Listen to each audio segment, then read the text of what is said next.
April 3 മുതൽ 5 വരെ ഡൽഹിയിൽ സ്റ്റാർട്ടപ്പ് മഹാകുംഭ് 2025 നടന്നു. അതിൻ്റെ ഉദ്ഘാടനത്തോടനുബന്ധിച്ച് ഇന്ത്യയുടെ വ്യാവസായിക വകുപ്പ് മന്ത്രി പീയൂഷ് ഗോയൽ ഒരു സംഗതി പറഞ്ഞു. അതേറെ ചർച്ചയ്ക്കിടയായി. അദ്ദേഹം പറഞ്ഞത് ഇന്ത്യയിലെ തൊഴിലില്ലാത്ത ചെറുപ്പക്കാർ പണക്കാർക്ക് ഫുഡ് ഡെലിവറി ചെയ്യുന്ന തിരക്കിലാണ്. അദ്ദേഹം പരോക്ഷമായിട്ട് വിമർശിച്ചത് ഇന്ത്യയിലെ സ്റ്റാർട്ടപ്പുകൾ ഡീപ്പ് ടെക് ബിസിനസ് മോഡലുകളിൽ വേണ്ട രീതിയിൽ ഊന്നൽ നൽകുന്നില്ല. ഇത്തരത്തിലുള്ള ക്യു കൊമേഴ്സ് തുടങ്ങിയ വളരെ പെട്ടെന്ന് റിട്ടേൺ പ്രതീക്ഷിക്കുന്ന അല്ലെങ്കിൽ കുറഞ്ഞ R&Dയും കുറഞ്ഞ സയൻസ് ആൻഡ് ടെക്നോളജിയും കുറഞ്ഞ ഇൻവെസ്റ്റ്മെൻറ്റും ഒക്കെ ഡിമാൻഡ് ചെയ്യുന്ന തരത്തിലുള്ള ബിസിനസ് മോഡലുകളിലാണ് ശ്രദ്ധ കൊടുക്കുന്നത്. മറിച്ച് അതല്ല വേണ്ടത്, ഡീപ്പ് ടെക് ബിസിനസ്സുകളിലാണ് കൂടുതൽ നമ്മൾ ഇനിയും ഊന്നൽ നൽകേണ്ടിയിരിക്കുന്നത്. ചൈനയൊക്കെ പോലെ അത്തരത്തിലുള്ള ബിസിനസ് മോഡലുകൾ കൂടുതൽ ത്വരിതഗതിയിലുള്ള റിട്ടേൺ നൽകും, അല്പം സമയമെടുത്തിട്ടാണെങ്കിലും എന്ന രീതിയിലൊക്കെയാണ് അദ്ദേഹം അതിന് പരോക്ഷമായിട്ട് സൂചിപ്പിച്ചത്. അപ്പോൾ ഈ കാര്യങ്ങളിൽ എത്രത്തോളം സത്യമുണ്ട് എന്നുള്ളതൊക്കെയാണ് ഈ ഒരു വീഡിയോയിലൂടെ പെട്ടെന്ന് പരിശോധിക്കാൻ ഉദ്ദേശിക്കുന്നത്. ഇതിന് മറുപടി എന്നോണം സെപ്റ്റോയുടെ CEO ആദിത്യ പാലിച്ച അദ്ദേഹത്തിൻ്റെ എക്സിൽ കുറിച്ചത്, കഴിഞ്ഞ 3 വർഷത്തിനുള്ളിൽ 1.5 ലാക്ക് തൊഴിലവസരങ്ങൾ ഞങ്ങൾ സൃഷ്ടിച്ചിട്ടുണ്ട്. ഓരോ വർഷവും 1000 കോടിയോളം ഞങ്ങൾ ടാക്സ് നൽകുന്നുണ്ട്. പുറമെ ഒരുപാട് വിദേശ നിക്ഷേപങ്ങൾ ഞങ്ങൾ രാജ്യത്തേക്ക് കൊണ്ടുവന്നിട്ടുണ്ട്. അതിനൊക്കെ പുറമെ പഴവും പച്ചക്കറിയും ഒക്കെ ഉൽപ്പാദിപ്പിക്കുന്ന കർഷകർക്ക് പുതിയ വിപണികൾ ഞങ്ങൾ തുറന്നു കൊടുത്തിട്ടുണ്ട് എന്നൊക്കെയാണ്.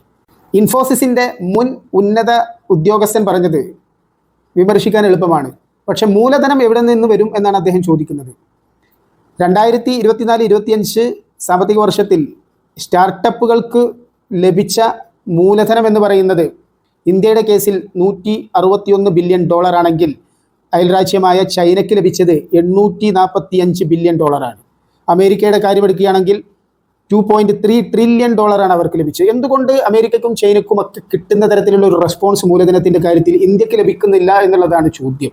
അതിന് ആശാവഹമായിട്ടുള്ള ഒരു അന്തരീക്ഷം ഇല്ലാത്തത് കൊണ്ടാണോ, അതോ ഓണർപ്രണേറിയൽ ഐഡിയാസിൻ്റെ കുറവാണോ, അതോ ഓണർപ്രണേഴ്സ് എല്ലാം ഇത്തരത്തിൽ ക്വിക്ക് റെസ്പോൺസ് പെട്ടെന്ന് കിട്ടുന്ന തരത്തിലുള്ള റിസൾട്ടിലേക്ക് അല്ലെങ്കിൽ അത്തരത്തിലുള്ള ഇൻഡസ്ട്രിയിൽ മാത്രം അല്ലെങ്കിൽ അത്തരത്തിലുള്ള ബിസിനസ് മോഡലുകളിൽ മാത്രം ഇൻവെസ്റ്റ് ചെയ്യുന്നത് കൊണ്ടാണോ, എന്താണ് പരമപ്രധാനമായ പ്രശ്നം എന്നുള്ളതാണ് അദ്ദേഹം ചോദിക്കുന്നത്. ഏതായാലും കണക്കുകൾ ഒന്നുകൂടി നോക്കാം നമുക്ക്. ഷെയർ ഓഫ് വെഞ്ചർ ക്യാപിറ്റൽ ഇത്തരത്തിലുള്ള ഡീപ്പ് ടെക് മോഡലുകളിൽ എത്രത്തോളം ഇൻവെസ്റ്റ്മെൻറ്റ് വന്നിട്ടുണ്ട് എന്നുള്ളത് നോക്കാം. 2023 മൊത്തം ഡീല് നടന്നത് 11%, അതിൻ്റെ മൂല്യം കണക്കാക്കുകയാണെന്നുണ്ടെങ്കിൽ 13%. അതായത് മൊത്തം വെഞ്ചർ ക്യാപിറ്റലിൽ ഇത്തരത്തിലുള്ള ഡീപ്പ് ടെക് ബിസിനസ് മോഡലുകളിൽ എത്ര ഇൻവെസ്റ്റ്മെൻറ്റ് വന്നു അല്ലെങ്കിൽ വെഞ്ചർ ക്യാപിറ്റൽ ഫണ്ടിങ് നടന്നു എന്നുള്ളതാണ്. വെഞ്ചർ ക്യാപിറ്റൽ എന്ന് പറയുന്നത് നമുക്കറിയാവുന്നതാണ്. പുതിയ സ്റ്റാർട്ടപ്പ് ബിസിനസ്സുകളിൽ ഇൻസ്റ്റിറ്റ്യൂട്ടുകളോ അല്ലെങ്കിൽ വ്യക്തികളോ അല്ലെങ്കിൽ ഫോറിൻ ഇൻഡിവിജ്വൽസോ അല്ലെങ്കിൽ ഇൻസ്റ്റിറ്റ്യൂഷൻസ് അല്ലെങ്കിൽ നാട്ടിലുള്ളവർ എല്ലാവരും ബൾക്കായിട്ട് അല്ലെങ്കിൽ ഹ്യൂജ് എമൗണ്ടിൽ ഇൻവെസ്റ്റ് ചെയ്യുന്നതാണ്. വളരെ റിസ്കി ആയിട്ടുള്ള സംഗതിയാണ്. സ്റ്റാർട്ടപ്പുകളാണ്, നമുക്കറിയാവുന്നതാണ്. വിജയിക്കുമോ ഇല്ലേ ഒന്നും അറിയാൻ പറ്റില്ല, റിട്ടേൺ കിട്ടുമോ ഇല്ലേ, ബ്രേക്ക് ഈവൻ എത്താൻ എത്ര സമയമെടുക്കുമെന്നും പറയാൻ പറ്റില്ല. അത്തരത്തിലുള്ള ബിസിനസ് മോഡലുകളിൽ സ്റ്റാർട്ടപ്പുകളിൽ ഇനീഷ്യൽ ഇൻവെസ്റ്റ്മെൻറ്റ് അതിന് പിന്നീട് അതിൻ്റെ ഷെയർ ഹോൾഡേഴ്സ് ആവുന്നതിനും ഒക്കെ സന്നദ്ധരായിക്കൊണ്ട് അല്ലെങ്കിൽ പ്രതീക്ഷിച്ചുകൊണ്ടാണ് അവർ ഇത്തരത്തിലുള്ള ഹ്യൂജ് ഇൻവെസ്റ്റ്മെൻറ്റ് നടത്തുന്നത്, റിസ്ക് എടുത്തുകൊണ്ട്. അപ്പോൾ അത്തരത്തിലുള്ള വെഞ്ചർ ക്യാപിറ്റൽ ഫണ്ടിങ് ഇത്തരത്തിലുള്ള ഡീപ്പ് ടെക്കുകൾക്ക് 2023 13% മൊത്തം വെഞ്ചർ ക്യാപിറ്റലിൻ്റെ മൂല്യത്തിൻ്റെ അടിസ്ഥാനത്തിൽ നോക്കുകയാണെങ്കിൽ. അത് ഡീല് നടന്നത് 11%. അത് 2024 ആയപ്പോഴേക്കും ഡീല് നടന്നത് 9%, അതിൻ്റെ മൂല്യം കണക്കാക്കുകയാണെന്നുണ്ടെങ്കിൽ വെറും 6% മാത്രമാണ്. അതായത് ഒരുപാട് കുറഞ്ഞു പോയിട്ടുണ്ട്. എന്താണ് കാരണം എന്നുള്ളതാണ് നമുക്ക് അന്വേഷിക്കേണ്ടത്.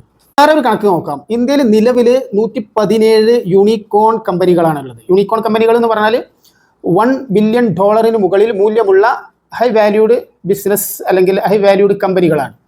അത്തരത്തിലുള്ള 117 കമ്പനികളിൽ വെറും 4 എണ്ണം മാത്രമാണ് ഈ ഡീപ്പ് ടെക് കാറ്റഗറിയിൽ പെടുന്നത്. അത് ഒന്ന് അത്തർ എനർജി, നമുക്കറിയാവുന്നതാണ്, ഇലക്ട്രിക് സ്കൂട്ടറിൻ്റെ ഒക്കെ നിർമ്മാണത്തിൽ വളരെയധികം മുൻപന്തിയിൽ നിൽക്കുന്ന നിലവിൽ. രണ്ടാമത്തേത് ഫ്രാക്ടൽ, 3 നെട്രാഡീൻ, 4 കൃത്രിം AI. ഈ 4 എണ്ണം മാത്രമേ നമുക്ക് മുന്നിലുള്ളൂ ഡീപ്പ് ടെക് കാറ്റഗറിയിൽ പെടുന്നത്. ഡീപ്പ് ടെക് വെഞ്ചേഴ്സ് എന്ന് പറഞ്ഞാൽ നമുക്കറിയാവുന്നതാണ്, high science and technology based ആയിട്ടുള്ള ഒരുപാട് R&D റിസർച്ച് ആൻഡ് ഡെവലപ്മെൻ്റ് ഒക്കെ ആവശ്യമായിട്ടുള്ള, നല്ല ഹ്യൂജ് ഇൻവെസ്റ്റ്മെൻറ്റ് ആവശ്യമായിട്ടുള്ള, എന്നാൽ വളരെ റിസ്കി ആയിട്ടുള്ള, വളരെ സ്ലോ ആയിട്ട് മാത്രം നമുക്ക് ബിൽഡപ്പ് ചെയ്യാൻ പറ്റുന്ന തരത്തിലുള്ള വെഞ്ചേഴ്സാണ് ഈ ഡീപ്പ് ടെക് വെഞ്ചേഴ്സ്. അപ്പോൾ അതിൻ്റെ കാര്യത്തിൽ നമ്മൾ വളരെ സാവകാശം മാത്രമേ, അല്ലെങ്കിൽ വളരെ സ്ലോ ആണ് നമ്മളുടെ പ്രോഗ്രസ് എന്നാണ് പറയുന്നത്. നമ്മുടെ അയൽരാജ്യമായ ചൈനയുമായിട്ട് തട്ടിച്ചു നോക്കുകയാണെങ്കിൽ ഈ ഡീപ് ടെക് സ്റ്റാർട്ടപ്പുകളുടെയൊക്കെ കാര്യത്തിൽ ഇന്ത്യ ഇപ്പോഴും ഒരു 10 വർഷം പിറകിലാണെന്നാണ് പറയുന്നത്. ഖത്തർ എനർജിയുടെ കാര്യം തന്നെ എടുക്കുക. 2015 കമ്പനി തുടങ്ങുന്നത്. ഏകദേശം 10 വർഷം എടുത്തു അതൊരു യൂണിക്കോൺ കമ്പനിയായിട്ട് പരിണമിക്കുന്നതിന്.